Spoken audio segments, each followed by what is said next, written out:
Hello, sports fan. This is Stephen here with Sports Choice Plus. I'm bringing you a very special breakdown. I'm going to be covering University of Texas taking on the University of Washington in the Sugar Bowl. Before I get right into that, I'm going to make sure you're subscribed to the YouTube channel so you can get all the updates and all the breakdowns.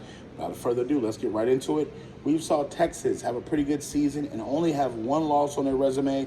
It was one small blemish, and then you look at the other side, Washington winning the Pac-12 for the last season at the Pac-12, having a Heisman quarterback finalist in Anthony Penix Jr., and you're looking at them being in a position to possibly win a national championship. All they got to do is win 2 games. So in this one here, it's a big matchup because Texas is the high-powered offense. I know a lot of people talk about, how they move and how they get the ball up and down the field. Texas really has a pretty good run game. And then you got to think, when you got Quinn Ewers in there, he can launch the ball with the best of the quarterbacks in college, and he has a pro-style arm. The pro-style offense that Steve Sarkisian runs is perfect for this matchup against the Washington defense.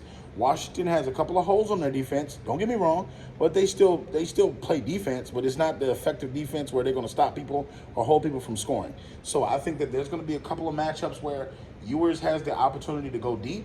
He's going to have a couple of opportunities with play action because that's what we've seen Oregon do to them. That's what we've seen USC do to them and hit them with heavy plays deep. You look at Washington, it's a good success story. Not only has Penix controlled the narrative, late in football games, he's made clutch throws. When Washington needed points against different teams late in the football game, when they needed first downs, he's not only put the ball on a rope, but he's gotten into his wide receivers, he's gotten into his tight ends, and he's also gotten into his running backs so they can come out victorious on top.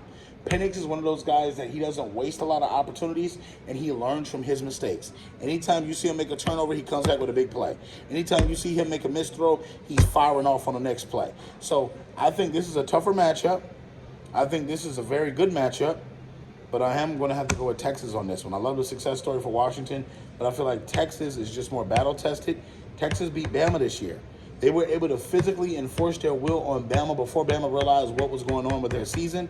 And I think that's just showing you that these guys at Texas can adapt. They can play in any scenario. They can play in any environment. And I feel like Texas is going to have more of a home field advantage in this one because it is essentially in Louisiana, and that's right next to Texas. I think that they're going to have more orange and white everywhere. They're going to have for the most majority of the night the crowd effect. They're going to have more fans there, and that's going to energize this Texas program to go ahead and get to the college football playoff and take on Bama in the championship game. So all you Texas fans, all you Washington fans, get in the comment section below.